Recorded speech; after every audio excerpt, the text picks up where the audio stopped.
ये आकाशवाणी है। कोविड-19 विशेष कार्यक्रम के अंतर्गत प्रस्तुत है कोरोना वायरस संक्रमण की वर्तमान स्थिति पर चर्चा, जिसे प्रस्तुत कर रहे हैं आकाशवाणी संवाददाता आनंद श्रीवास्तव। इस कार्यक्रम में आमंत्रित स्वास्थ्य विशेषज्ञ हैं डॉक्टर A.K. वार्ष्णेय। नमस्कार। कोरोना संकट हर बीतते दिन के साथ आंकड़ों के लिहाज से स्थिति भयावह होती जा रही है। मन घबराने लगता है। वर्तमान की चिंताओं से भविष्य की रूपरेखा बनती बिगड़ती नजर आने लगती है। जिंदगी की रेस में सबसे आगे निकल जाने की कोशिशों पर इस महामारी ने ब्रेक सा लगा दिया है। देखिए, हताश और निराश होकर इस मुश्किल चुनौती के सामने घुटने टेक देने से कुछ नहीं होगा। सरकार हर स्तर पर अपना सर्वश्रेष्ठ देने की कोशिश कर रही है। जरूरत है आप भी अपना सहयोग दें। निराश न होकर दिशा निर्देशों का पालन करिए और कोरोना को हराने में एक जिम्मेदार नागरिक की तरह अपना सार्थक योगदान दीजिए। आप सतर्क रहें, जागरूक रहें, इसीलिए आकाशवाणी पर हम लेकर आते हैं ये खास कार्यक्रम। आज के इस कार्यक्रम में हमारे साथ हैं वरिष्ठ स्वास्थ्य विशेषज्ञ doctor A.K. Varshney. Doctor Varshney, कार्यक्रम में स्वागत है आपका। तकनीकी कारणों से डॉक्टर वार्ष्णेय से संपर्क इस समय नहीं हो पा रहा है। हम आपको बता दें कि कल लाल किले के प्राचीर से प्रधानमंत्री नरेंद्र मोदी ने कहा कि इस समय देश में 3 कोरोना वैक्सीन अपने अंतिम चरण के परीक्षण में हैं और जैसे ही तीसरे ट्रायल के बाद सफलता मिलेगी, मास लेवल पे मतलब बड़ी तादाद में उत्पादन के लिए जनता तक ये वैक्सीन कैसे पहुंचेगी, इसकी रूपरेखा भी बना ली गई है। डॉक्टर वार्ष्णेय हमारे साथ जुड़ चुके हैं। डॉक्टर साहब, कार्यक्रम में बहुत बहुत स्वागत है आपका। डॉक्टर साहब, आप हमें सुन पा रहे हैं? जी बोलिए। हाँ, धन्यवाद आपका। जी, इससे पहले कि डॉक्टर वार्ष्णेय के साथ हम चर्चा शुरू करें, हम अपने श्रोताओं को बता देना चाहते हैं कि अगर वो भी इस कार्यक्रम से जुड़ना चाहते हैं तो वो हमें फोन कर सकते हैं। हमारा फोन नंबर है 011-2331-4444। हमारा टोल फ्री नंबर है 1800-115767। डॉक्टर वार्ष्णेय, जैसा कि हमने कार्यक्रम के ओपनिंग में भी कहा कि दिन प्रतिदिन आंकड़े बढ़ रहे हैं, लेकिन अच्छी बात यह है कि स्वस्थ होने की दर और स्वस्थ होने वालों की संख्या भी लगातार बढ़ रही है। दिल्ली के एम्स से एक खबर यह है कि पोस्ट कोविड क्लिनिक वहां शुरू किया गया है। जो लोग कोरोना से ठीक हो रहे हैं, उनको भविष्य में कैसे रहना है, अपने फेफड़ों की सुरक्षा कैसे करनी है, कैसे ध्यान देना है, उसके बारे में उन्हें बताया जा रहा है। क्या है पोस्ट कोविड क्लिनिक? देखिए, ये ऑब्जर्व किया है कि कुछ लोग जो कोविड से रिकवर कर जाते हैं, खासतौर से जो पेशेंट ज्यादा सिक हुए हैं, जिनको ऑक्सीजन की जरूरत पड़ी है या जो वेंटिलेटर पे गए हैं और वो ठीक हो जाते हैं, उनमें काफी पेशेंट में जो है पोस्ट कोविड सिम्टम में मुख्य लंग के फाइब्रोसिस पाई गई है। लंग्स में उनको सांस लेने में पूरी कैपेसिटी जो उनकी पहले थी इंफेक्शन से पहले, वो नहीं आती। और जब ऐसे लोगों को जब दोबारा लंग फंक्शन टेस्ट किए गए हैं तो लंग फंक्शन रिड्यूस पाया गया और ये देखा गया कि उनके लंग में जो है वायरस की वजह से परमानेंट डैमेज हो गया और लंग की फाइब्रोसिस हो गई है और लंग फंक्शन कम पाए गए उसमें। तो उनको फिर लगातार जो है सांस लेने में कुछ तकलीफ आती है। तो ये पोस्ट कोविड सिम्टम है। बिसाइड के अदर सिम्टम है कि उनको कुछ मानसिक तनाव है, या कई बार हम लोगों ने ये भी देखा है कि कुछ लोगों को आवाज में भी दिक्कत आती है। जैसे आपने देखा वोकल कॉर्ड्स होते हैं, जो आवाज होती है वो नॉर्मल फ्लू कई बार होता है तो उसमें भी आवाज लोगों की बैठ जाती है, जिसको हम वायरल लैरिंजाइटिस बोलते हैं। और ये जो हमारी वोकल कॉर्ड्स होती हैं उसमें सूजन आ जाती है और उस सूजन की वजह से जो है आवाज कम हो जाती है। तो उसमें में पेशेंट अगर और ज्यादा तेज बोलने की कोशिश करता है तो उसमें सूजन और बढ़ जाती है और उसको नुकसान होता है।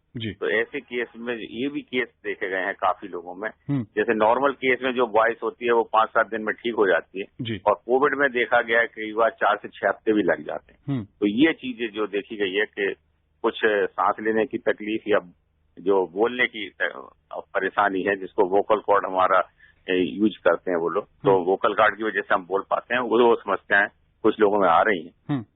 क्योंकि ये अभी नया वायरस है तो बहुत से लक्षण या बहुत से सिम्टम या बहुत सी चीजें, नई जानकारियां हमारे को ऐड होती चली जाती हैं लगातार। और इस पे अभी बहुत रिसर्च चल रही है सब जगह कि भाई ये कुछ ही लोगों में है या काफी लोगों में ये सिम्टम है। तो ये जानकारी अभी बढ़ती चली जा रही है।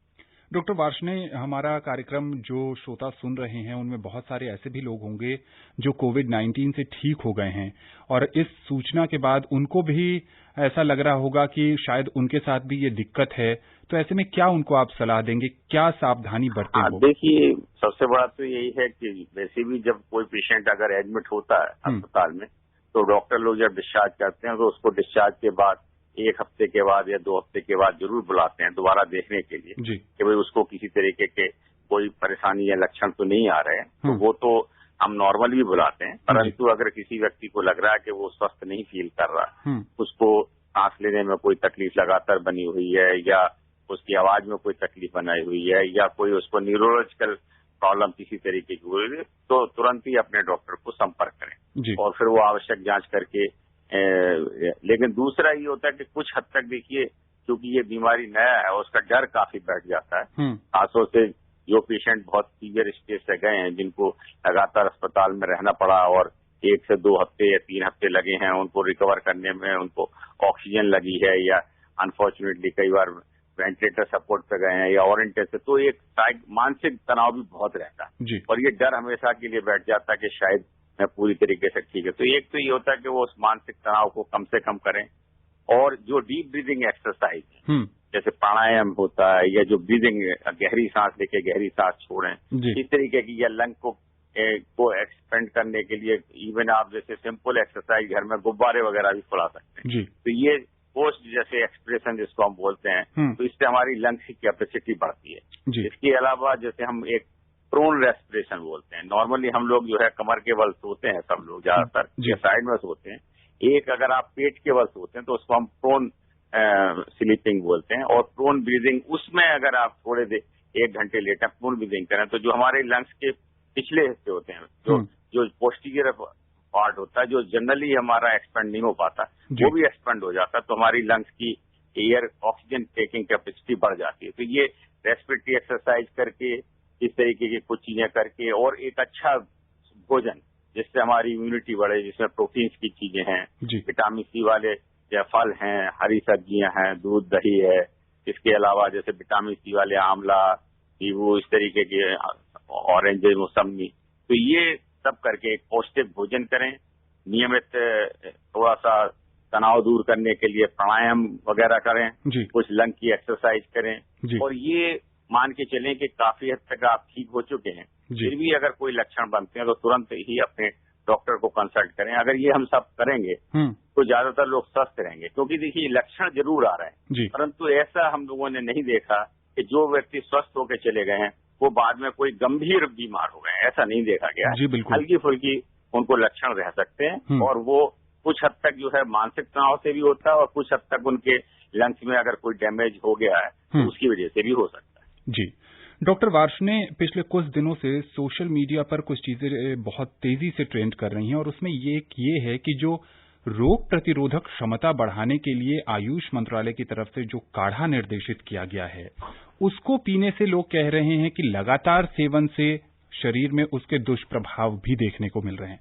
कुछ लोगों का ये कहना है कि उसकी तासीर बहुत गर्म है, जिस कारण से कुछ और समस्याएं हो रही। बिल्कुल, देखिए ये सबसे बड़ी बात है कि हर चीज जो है, चाहे वो कितनी भी अच्छी कोई चीज क्यों ना हो, उसकी जो है क्वांटिटी और वो निर्धारित होती है, ठीक है ना। जो भी विशेषज्ञ होते हैं वो ये बताते हैं, चाहे कितनी भी अच्छी चीज है, एक सिंपल भोजन भी अगर आप देखेंगे, कितना भी अच्छा भोजन है, अगर हम बहुत जरूरत से ज्यादा खा लेंगे तो हमारा पेट में जो है डाइजेशन की प्रॉब्लम हो जाएगी, कभी उल्टी भी हो सकती है, कुछ भी हो सकता है। तो इसी तरीके से जो भी काढ़ा है, क्योंकि उनमें बहुत से हम आयुर्वेदिक प्रोडक्ट ही हैं, पर उनमें केमिकल्स भी होते हैं और इसलिए वो जो काढ़ा है जिस तरीके से बताया गया है कि कितनी मात्रा है, क्योंकि कुछ लोग ओवर इंथुजियाज्म में वो समझते हैं कि अगर हम काढ़ा एक बार बताया गया या 2 बार बताया गया डेली, तो वो सोचते हैं अगर हम 4 बार ले लेंगे तो हम बिल्कुल बीमार नहीं पड़ेंगे या बिल्कुल जल्दी स्वस्थ हो जाएंगे। ये गलत धारणा है, क्योंकि ये कितने भी जो चीजें हैं, चाहे वो हल्दी हो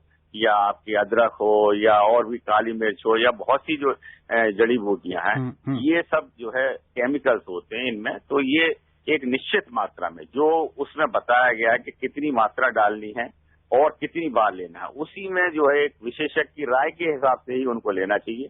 खुद अपने ओवर इंथुजियाज्म में या कई लोग जैसे घर में बना रहे हैं, तो उनको ये नहीं पता कि हमको किस चीज में कितनी चीज मिलानी। बिल्कुल ठीक। तो वो एक चीज हो सकती है कि आप एक पदार्थ जो है वो बहुत ज्यादा मात्रा में मिला लें और वो आपको नुकसान कर सकता है। तो इसलिए जो काढ़े को भी हम ये मान के चलें कि ये भी एक औषधि है और जो आयुर्वेदिक के विशेषज्ञ हैं उन्हीं की देखरेख में या उन्हीं की सलाह से और उन्हीं की डोज के हिसाब से आप लें, खुद अपना एक्सपेरिमेंट ना करें। जी बिल्कुल।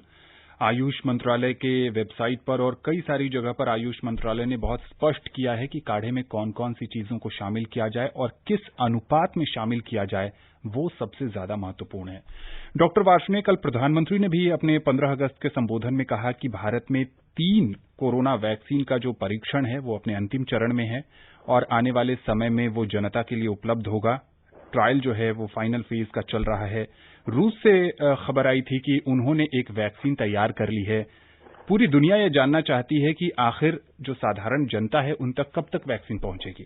देखिए, बहुत ही अच्छा एक सवाल आपने किया है और जैसे आप कह रहे हैं कि चूंकि ये महामारी है और पूरे विश्व में फैली हुई है जी। तो जितने भी प्रमुख देश हैं, चाहे वो हमारा देश है या अमेरिका है या इंग्लैंड है या चीन है या रूस है, सभी लोग जो है इस पे काम कर रहे हैं। रूस ने अभी जो वैक्सीन बनाई है वो उन्होंने जो है फेज 2 ट्रायल होती है, उसके बाद ही उस वैक्सीन को अपना घोषित कर दिया है। लेकिन साइंटिफिक भाषा में है कि फेज 3 ट्रायल जब तक हमारी पूरी ना हो उससे पहले उसको इंट्रोड्यूस करना वैक्सीन को प्रीमेच्योर माना जाता है। इसलिए अभी रूस ने चूंकि उसके बहुत ज्यादा डाटा भी नहीं दिए हैं, तो जो हमारी और साइंटिस्ट कम्युनिटी है या विश्व स्वास्थ्य संगठन है अभी उस वैक्सीन के बारे में वो ज्यादा उत्साहित नहीं है। तो हमें उसके रिजल्ट देखने होंगे। जहां तक अभी और जगह हैं, कुछ जगह देखिए जो इंग्लैंड की वैक्सीन है उसकी अभी फेज 3 ट्रायल चल रहे हैं और हमारे यहाँ भी जो है कुछ के फेज 1 ट्रायल शुरू हुए हैं, कुछ के फेज 2 ट्रायल शुरू होने जा रहे हैं। जो खासतौर से ऑक्सफोर्ड की वैक्सीन के साथ हमारी एक कंपनी ने उसके साथ समझौता किया, पूना की कंपनी ने, तो सीरम इंस्टीट्यूट, तो उसके साथ ट्रायल कर रहे हैं। तो हर एक को देखिए, लेकिन मैं ये बताऊं कि ये साइंस में जो वैक्सीन डेवलपमेंट है ये कॉम्प्लिकेटेड प्रोसेस होती है और इसमें सबसे ज्यादा जरूरी ये है कि वैक्सीन एक तो प्रभावी होनी चाहिए और उससे भी ज्यादा जरूरी है कि वैक्सीन के द्वारा हम किसी को नुकसान ना पहुंचाएं। ठीक है। तो उसकी सेफ्टी बहुत ज्यादा जरूरी है। बिल्कुल। क्योंकि ऐसा ना हो कि हम अपने ओवर इंथुजियाज्म में कोई ऐसी वैक्सीन किसी को लगा दें जिससे फायदा ना हो कि बहुत ज्यादा नुकसान हो जाए। तो इसलिए ये जो सेफ्टी ट्रायल्स होते हैं और एफिकेसी, दोनों ट्रायल को हमें देखना पड़ता है और इसमें समय लगता है। नॉर्मली जो है ज्यादातर तो वैक्सीन डेवलपमेंट में कई साल लग जाते हैं, परंतु इस बार जैसे ट्रैफिक गवर्नमेंट ने उसके जो मैंडेटरी प्रोटोकॉल्स होते हैं उनको कुछ हद तक वेव किया है कि जल्दी जल्दी आप करें। फिर भी डेवलपमेंट में ये मानिए कि 6 महीने फिर भी लग जाएंगे और ये अभी उम्मीद की जा रही है कि इस साल के एंड तक या अगले साल के प्रथम 2-3 महीने में शायद हमें कोई उपयोगी, प्रभावी और जिससे कोई नुकसान ना हो ऐसी कोई वैक्सीन उपलब्ध हो सके। जी। जम्मू कश्मीर के बारामूला से परवेज अहमद जी जुड़ चुके हैं। परवेज जी, कार्यक्रम में स्वागत है आपका। Good evening sir. जी नमस्कार, पूछे क्या जानना चाहते हैं आप? सर मैं कहना चाहता हूँ कि जो विश्व के इतने सारे देश है ना, तो बहुत सारे देशों में जो ना कोरोना मतलब अपने कंट्रोल में आ रहा है। तो भारत में अभी इस तरह की स्थिति नहीं, हम देख रहे हैं कि हर रोज 50,000 और 60,000 के करीब यहाँ पर आ रहे हैं हमें वित्त मुक्त। तो मुझे लगता है कि जो लॉकडाउन में भी डील चल रही है ना, ये डील तो ठीक है, लेकिन लोगों को अपनी तरफ से किस तरह की जो उपाय करने चाहिए ना जिससे वो इस रोग को दूर करने में सक्षम हो सके, क्योंकि लोगों के ऊपर ये निर्भर करता है कि अच्छी तरीके से अपने आप को एक इंडिविजुअल देश से वो अपने कुछ समर्थन दे ताकि इस बीमारी को हराया जा सके।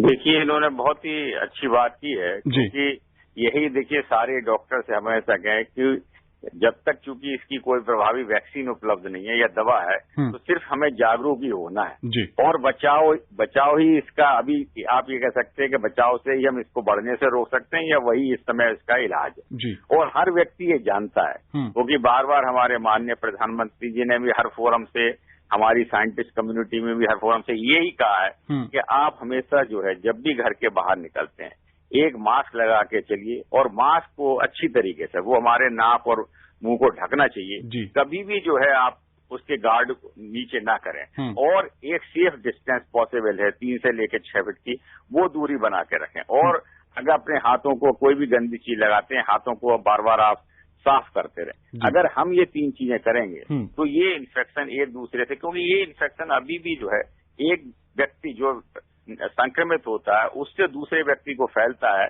जब वो खांसता है, छींकता है, हंसता है, बोलता है, तो उसके मुंह से जो छोटे छोटे ड्रॉपलेट्स निकलते हैं, पानी की बूंदें होती हैं, उनको हम ड्रॉपलेट्स बोलते हैं, उनमें वायरस होता है। अगर उसने अपने मुंह पे मास्क नहीं लगाया हुआ है तो वो वायरस तेजी से बाहर उसमें हवा में आ जाता है और उसके नजदीक अगर दूसरे व्यक्ति ने भी मास्क नहीं लगाया है और वो 3 से 6 फीट की दूरी पे है तो जब वो सांस लेता है तो ये वायरस उसकी सांस की नली में, नाक या मुंह से चला जाता है। तो ये बहुत जरूरी है कि हर व्यक्ति जो है मास्क लगाए। कई बार जैसे हम बार बार पहले भी बात कर चुके हैं कि कुछ व्यक्ति जिसमें के सिम्टम बिल्कुल नहीं होते, लक्षण नहीं होते, पर उनमें भी वायरस इन्फेक्शन होता है, तो वो ये मान के चलते हैं कि मेरे को कोई भी लक्षण नहीं है, दूसरा व्यक्ति भी मानता है कि हमें लक्षण नहीं है, तो वो भी अपने गार्ड्स डाउन कर देते हैं। वो समझते हैं कि अब मास्क लगाने की कोई जरूरत नहीं, और उस समय वो जो संक्रमित व्यक्ति है उसमें लक्षण ना होने के बावजूद भी वो दूसरे व्यक्ति को संक्रमण फैला सकता है। बिल्कुल। तो इसीलिए हम बात कहते हैं कि सिर्फ एक ही काम करें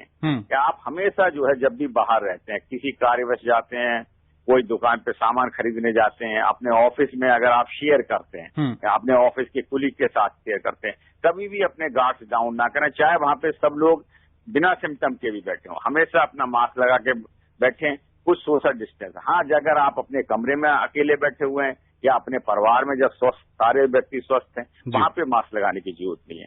सिर्फ 3 ये काम करने के लिए जो हम बार बार कहते हैं, अपने नाक और मुंह को अच्छी तरीके से मास्क से ढकिए, अपने जो है वो एक दूरी बना के रखिए, पॉसिबल हो 3 से 6 फीट, और अपने हाथों को लगातार साबुन से और उससे सफाई करते रहें। अगर कोई गंदी वस्तु छुए, अगर साबुन या वो उपलब्ध नहीं है तो कोई भी एक सैनिटाइजर जो हम कहते हैं अल्कोहल बेस्ड 60-70% जो मिल जाते हैं वो अपनी पॉकेट में रख सकते हैं, और बहुत आवश्यक हो तो उनको इस्तेमाल कर सकते हैं। बिल्कुल। फरीदाबाद से अनवर बिहारी जी जुड़ चुके हैं। अनवर जी, कार्यक्रम में स्वागत है आपका। अनवर जी, आप हमें सुन पा रहे हैं? अनवर जी, अगर आप सुन पा रहे हैं तो अपना सवाल पूछिए। जी सर, नमस्कार। नमस्ते। हेलो।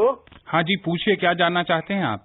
जी, मैं अनवर बिहारी बोल रहा हूँ फरीदाबाद हरियाणा से। मेरा प्रश्न ये है सर जी कि किसी व्यक्ति को लगातार सिर्फ बलगम आता है, ना ही उसे खांसी, ना ही उसे सर्दी, ना ही उसे बुखार है, सिर्फ बलगम आता है, खूब बलगम आता है, तो क्या उस व्यक्ति को अपना कोरोना वायरस का चेकअप कराना चाहिए?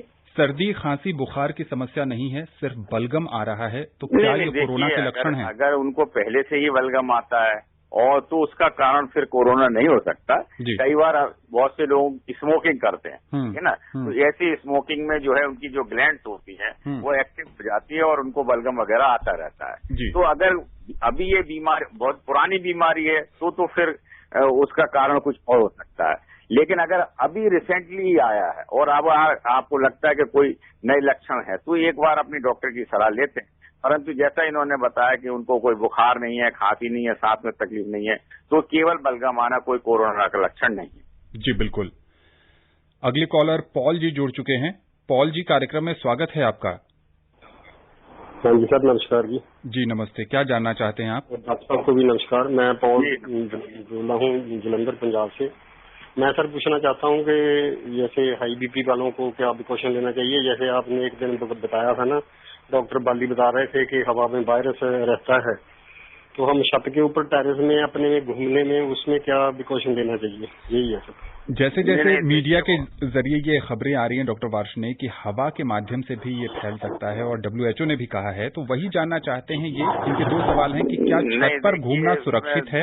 एक तो मैं, चूंकि इन्होंने बताया कि इनको ब्लड प्रेशर की बीमारी है, तो उससे सबसे ज्यादा जरूरी है कि जो ब्लड प्रेशर की दवा इनको डॉक्टरों ने बताई है और वो ब्लड प्रेशर की दवा नियमित रूप से लेते रहें और ब्लड प्रेशर को कंट्रोल रखें। अगर आपका ब्लड प्रेशर नियमित है तो आपको कोई बहुत ज्यादा फिर कोई खतरा नहीं है कि आपको कोई बहुत ज्यादा खतरा है। दूसरे, जहां तक आप एयरबॉर्न की बात करते हैं, देखिए जब मैंने बताया कि वायरस जो है अगर कोई भी खांस रहा है, छींक रहा है, तो उस समय वो हवा में आ रहा है जी। और उसके नजदीक जो है वो वायरस देखिए थोड़ी देर में ही जैसे ही हवा में खांसते हैं, ये वायरस की बूंदे जो बूंदों के साथ आता है तो ये वायरस भारी होता है, बहुत जल्दी ही ये जमीन पे गिर जाता है और अगर वहां पे ड्राई एयर है, ड्राई चीज है, तो बहुत जल्दी ही उसकी डेथ हो जाती है। परंतु अगर ह्यूमिडिटी वहां ज्यादा है, ड्राई नहीं है या बाहर मौसम है, तो ये वायरस कुछ समय तक रह सकता है। लेकिन क्लोज स्पेस में वायरस, अगर देखिए एक कमरे में ज्यादा लोग हैं, वेंटिलेशन नहीं है और उस क्लोज स्पेस में अगर वायरस है और वो लगातार सर्कुलेट कर रहा है, तो उस क्लोज स्पेस में जो लोग बैठे हैं उनको इन्फेक्शन का खतरा ज्यादा है। परंतु अगर हमारा वेल वेंटिलेटेड रूम है या अगर हम बाहर हैं, खुली छत पे है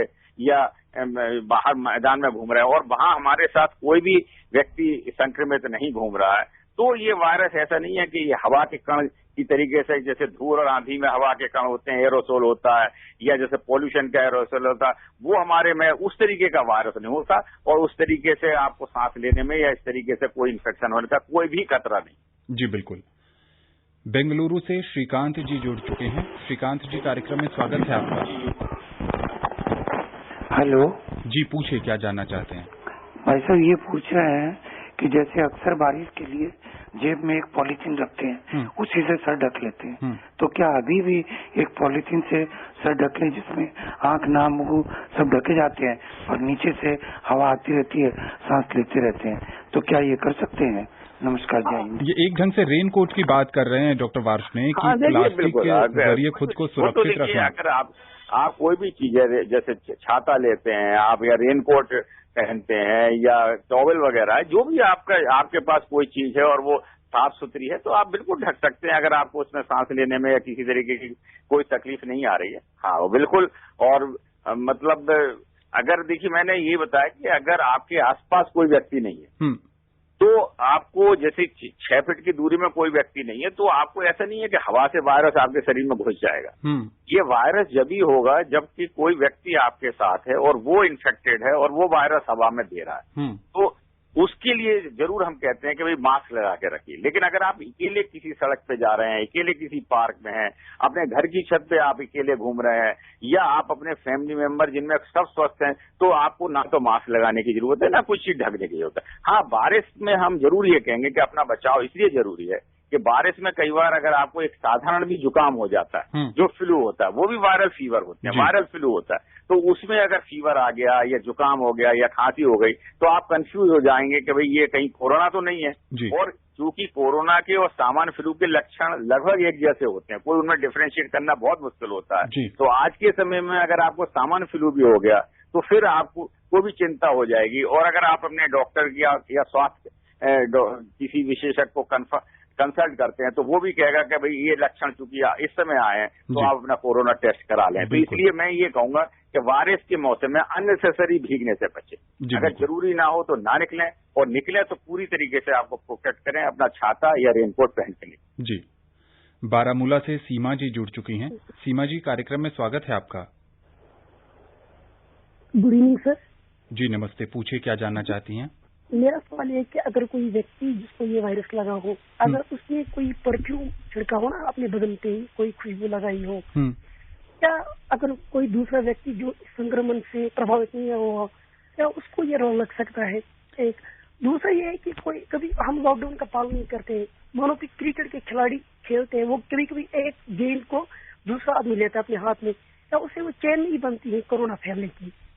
पहला सवाल इनका यह है डॉक्टर वार्ष्णेय कि अगर किसी कोरोना संक्रमित व्यक्ति ने परफ्यूम लगा रखा है तो क्या उसके माध्यम से भी, उसके सुगंध के माध्यम से भी दूसरा व्यक्ति संक्रमित हो सकता है? नहीं, ऐसा कुछ नहीं है। अगर उसने अपने शरीर पे परफ्यूम लगा रखा है या कुछ भी करा तो उससे आपको फैलने का डर नहीं है। फैलेगा आपको जब वो खांस रहा है, छींक रहा है या बात कर रहा है और वो इन्फेक्टेड व्यक्ति है और उसके खांसने, छींकने से या हंसने से या बात करने से जो ड्रॉपलेट्स बाहर आते हैं और अगर उसमें वायरस आता है और आप उसके नजदीक हैं, आपने अपने को प्रोटेक्ट नहीं किया है, केवल परफ्यूम से कुछ नहीं है। उसको कहिए कि वो भी मास्क लगा के रखिए, आप भी मास्क लगा के रखिए और अगर उससे 3 से 6 फीट की दूरी बना के रखेंगे तो आपको बिल्कुल भी इन्फेक्शन होने का कोई चांस नहीं। इनका दूसरा सवाल यह है कि क्रिकेट खिलाड़ी जो इस समय मैदान में कुछ मैचेस शुरू हो गए हैं, क्या उनके माध्यम से जो गेंद का आदान प्रदान होता है, क्या उससे भी कोरोना की चेन आगे बढ़ रही है?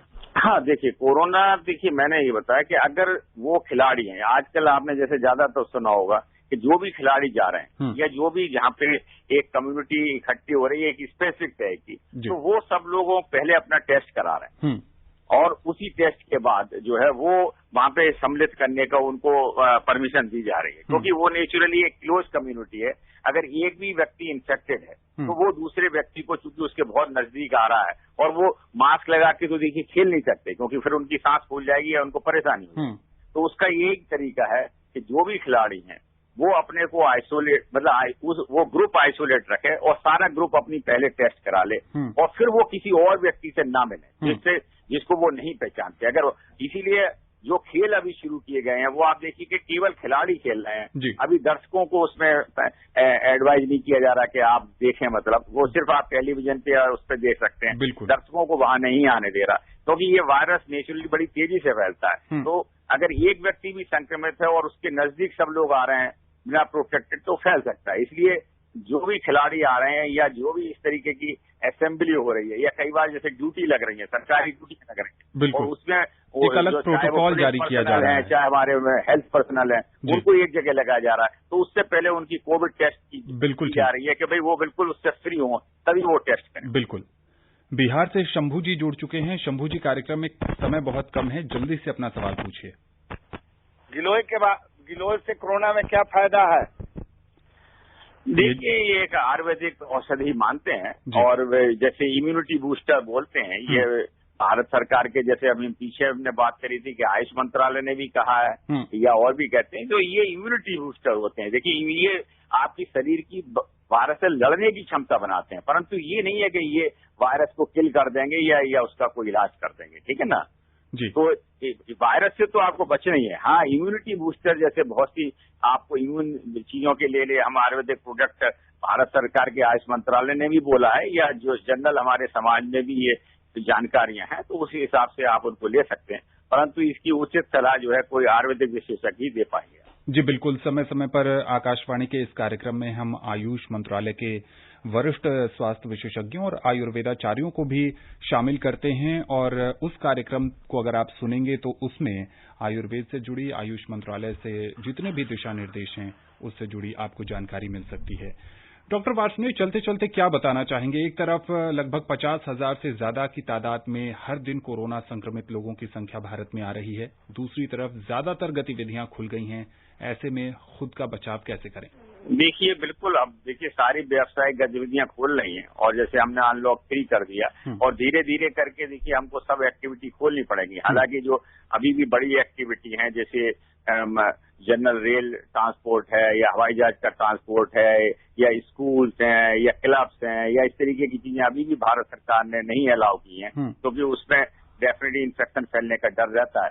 परंतु जो अभी इन्फेक्शन है अब वो हमारे जो है मेट्रो शहरों से लेकर जो डिस्ट्रिक्ट लेवल है या गांव की तरफ फैल रहा है और लोग अब वहां पे अभी उतने जागरूक नहीं है या वो समझते हैं कि यहाँ ये इतनी ज्यादा सावधानी की रखने की जरूरत नहीं है। तो मैं सभी को यही सलाह देना चाहता हूँ, आप कहीं पे भी हो, जब तक ये इन्फेक्शन नहीं जा रहा, जब तक इसकी कोई वैक्सीन नहीं आ रही, जब तक कोई वायरल है, सिर्फ बचाव ही इसका तरीका है कि हम इसको रोक सकें। और बचाव के लिए हमें हर जगह हर व्यक्ति को पूरे देश में यही करना है कि वो जब भी घर से बाहर निकलता है हमेशा मास्क या कपड़ा या कोई भी चीज से अपना नाक और मुंह ढक के रखे, सामाजिक दूरी बना के रखे और अपने गंदे हाथों को अपने नाक, मुंह और आंख पे ना लगाए। उससे लगाने से पहले अच्छी तरीके से साबुन से, पानी से 30 सेकंड तक। बिल्कुल डॉक्टर वार्ष्णेय, जो सरकारी दिशा निर्देश है उनका पालन करना बेहद जरूरी है। आकाशवाणी के इस कार्यक्रम से जुड़ने के लिए और विशेषज्ञ राय साझा करने के लिए आपका बहुत बहुत शुक्रिया। जी धन्यवाद। तो जैसा कि डॉक्टर साहब बता रहे हैं कि जो भी सरकारी दिशा निर्देश हैं उनका पालन करें और कोरोना संक्रमण से बचे रहें, स्वस्थ रहें, खुशहाल रहें। नमस्कार। कोविड-19 विशेष कार्यक्रम के अंतर्गत आप अभी सुन रहे थे कोरोना वायरस संक्रमण की वर्तमान स्थिति पर चर्चा, जिसे प्रस्तुत कर रहे थे आकाशवाणी संवाददाता आनंद श्रीवास्तव। इस कार्यक्रम में आमंत्रित स्वास्थ्य विशेषज्ञ थे डॉक्टर A.K. वार्ष्णेय। यह कार्यक्रम आकाशवाणी के समाचार सेवा प्रभाग द्वारा प्रस्तुत किया गया। इसे आप हमारे mobile app news on AIR पर भी सुन सकते हैं। इस कार्यक्रम के संबंध में अपनी प्रतिक्रिया आप हमें ईमेल कर सकते हैं। पता है airnsdtalks@gmail.com। यह कार्यक्रम कोविड-19 विशेष कार्यक्रम के